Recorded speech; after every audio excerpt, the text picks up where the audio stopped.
When it left my hands, it felt good. I felt good about it, and I just kept telling myself, like, we was gonna have to really, really dig, you know, to come out on top. And, you know, we really dug and poured it out, so it was a great feeling. I mean, that's a bad shot. I don't care what anybody says, that's a bad shot. But, hey, we made it. That story won't be told. It was a bad shot. We live with that.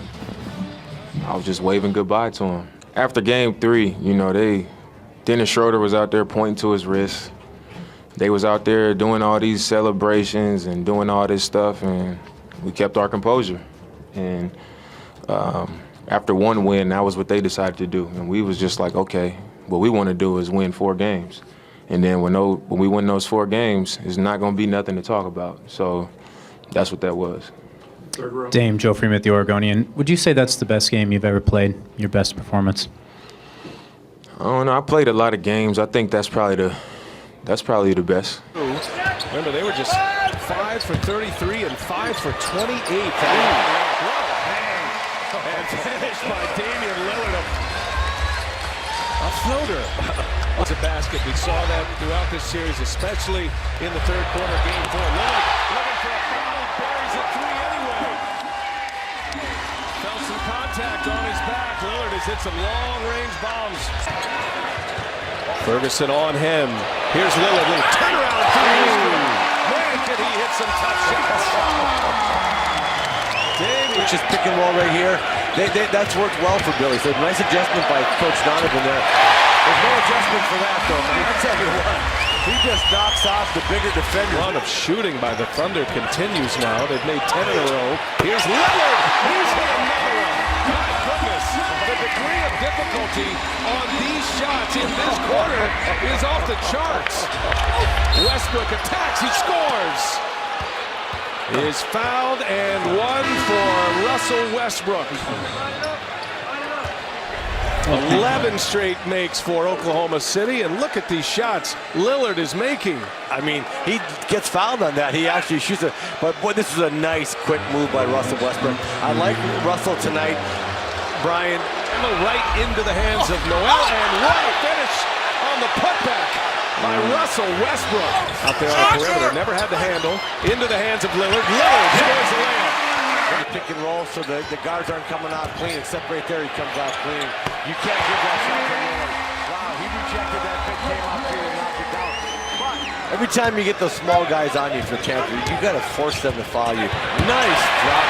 Nice lead pass from Turner to Lillard. Great was the first assist for Evan Turner. And Lillard, long range three is good. Damian Lillard. That's his 5th make. That shoulder low though. Westbrook, step back 3, yes! Russell Westbrook. Schroeder on him, shot clock at 4. Lillard goes, oh! What a finish! Up and under the rim. Little right-handed. Turner patient, waiting for Lillard to pop 3, and he'll take a tough 3, and he'll hit a tough 3.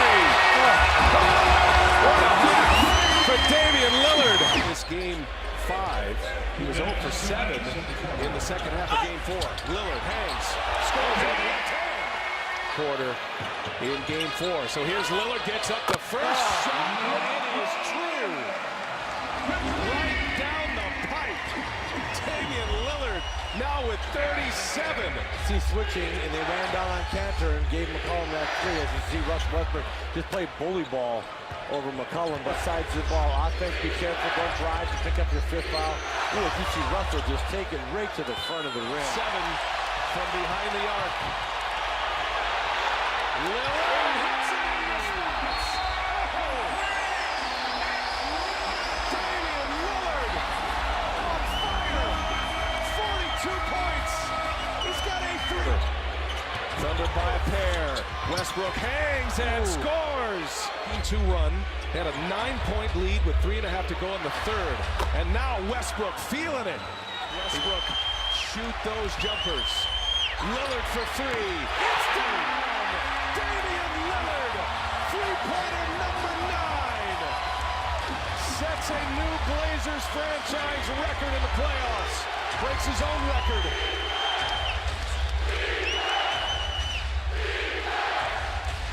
Lillard with 45. Westbrook trying to answer, and he does! Russell Westbrook, big shot again.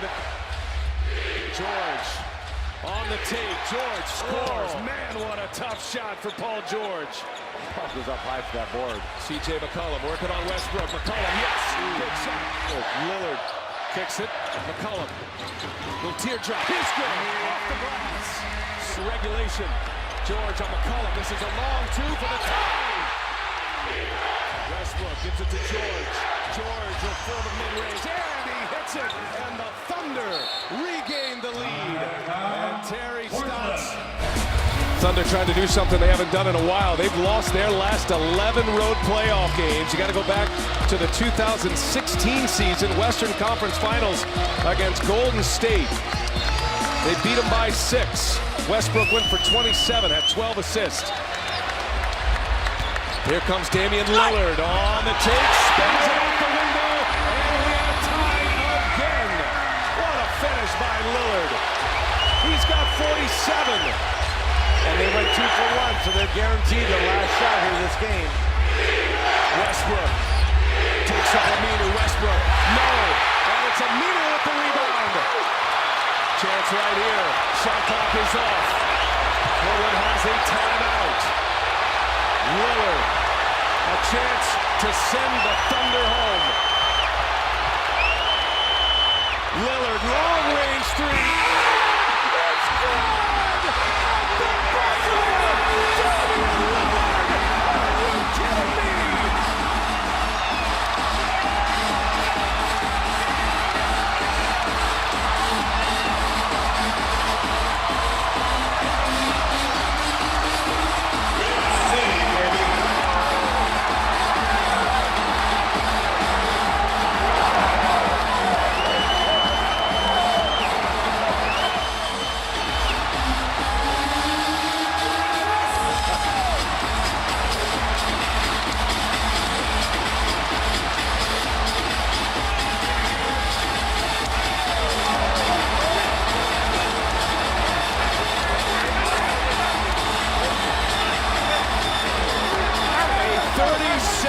Foot dagger. Oh my goodness. Look at that shot. To put them out, he went for 50 points. That was 47, 48, 9, and 50 points on that one. That's amazing. Oh. 5 years ago, Lillard hit a three against your Rockets. What impact do you think Yusuf's appearance had? I mean, well, I would love to see what his plus-minus was tonight, because I think we was down 10 when he came out there with 3 minutes left or something like that. So I guess it was a huge impact. I think they put the camera on him and the crowd went crazy, and I heard it. So he gave us a nice punch. Dame, Dwight James, NBC Sports Northwest. At what point, you got the ball in your hands that whole last possession, at what point did you decide, I'm going to shoot from out here, or you didn't want to drive or whatever? How does that decision come about? I didn't want to put it in the referee's hands, where if there was contact and maybe they get away with contact, or I end up having to take a tougher shot because there's, contact and they don't want to decide the game. So I was standing there looking at the rim, and I was like, this is a comfortable range. My trainer, Phil Beckner, we was working out the other night in OKC, and he was just like, just take a few deep ones, off the dribble. Let's shoot a few deep ones. And he was like, I'm telling you, you're going to hit one of these. He just kept saying, you're going to hit one of these. And when I was standing there, I was like, I'm going to shoot it. He was a little bit off of me, and I was like, it's enough space for me to just raise up and shoot it for game. And at the last second, he stepped towards me a little bit, and I was like, okay, I'm just going to pound, dribble, sidestep, and raise up, and I just had to let it fly, shoot the ball high in the air to give it a chance, and that's what I did. With how many minutes you played, Dave, is it hard to find the energy to shoot a ball from that far? Not really.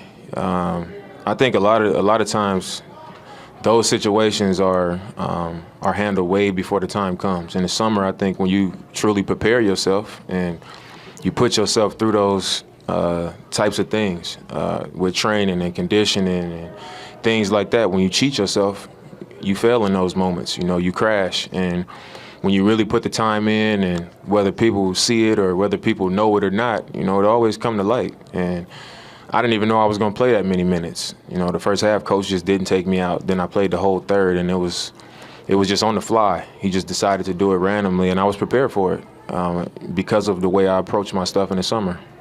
On the left, please, in the back. Dame, Orlando Sanchez, KGW. Can you just describe the emotion, the celebration, the elation? I even saw a really neat moment with you and your brother among all the chaos that was happening there. Yeah, I mean, my brother was sitting courtside, and you know, he don't say nothing.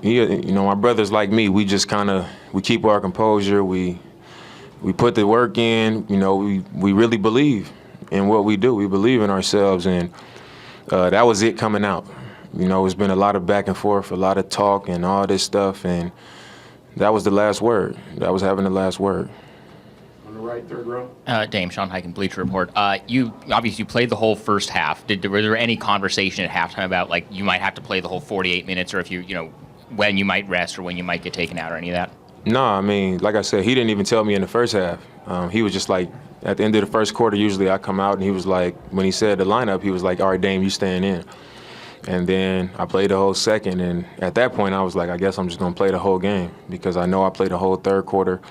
And then towards the end of the third, I was like, all right, we just let the lead slip. They got the lead now. So I just went into it like, okay, I'm going to play the whole game.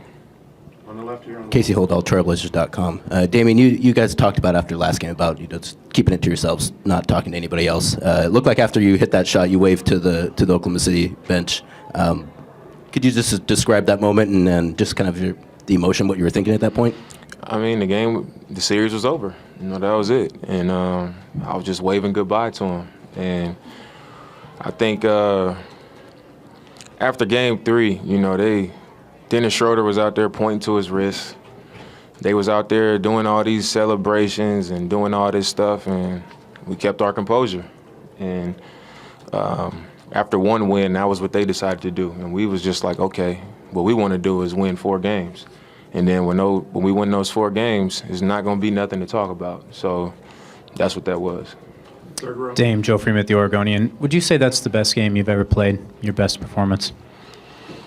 I don't know. I played a lot of games. I think that's probably the best, just because it was a closeout game. You know, you don't want to put yourself in position to have to go back to OKC.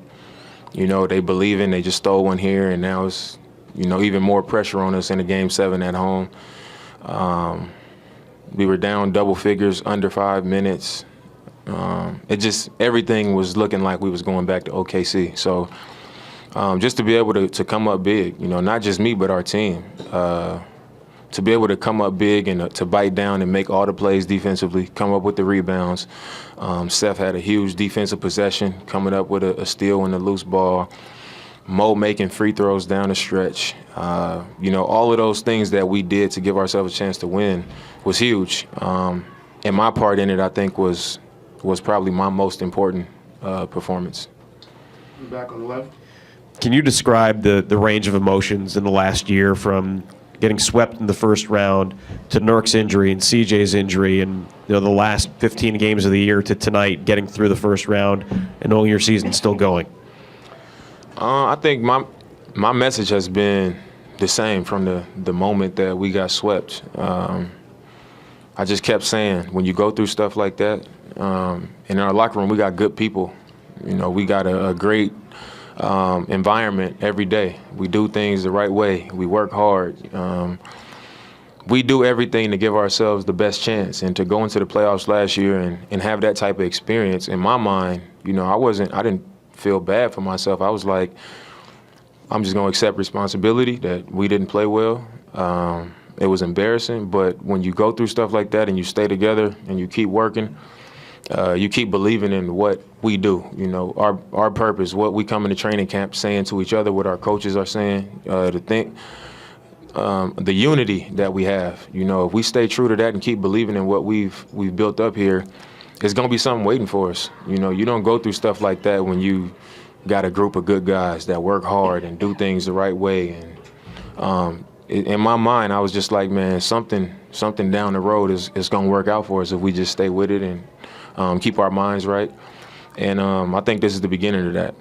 Two more questions. You're on the right. Dame, Eric Gunderson, USA Today. I think they were 4th in defensive rating, and a lot of times they put you in ISO situations, you and CJ. What does that do when you or CJ are scoring in a one-on-one situation to their defense after that?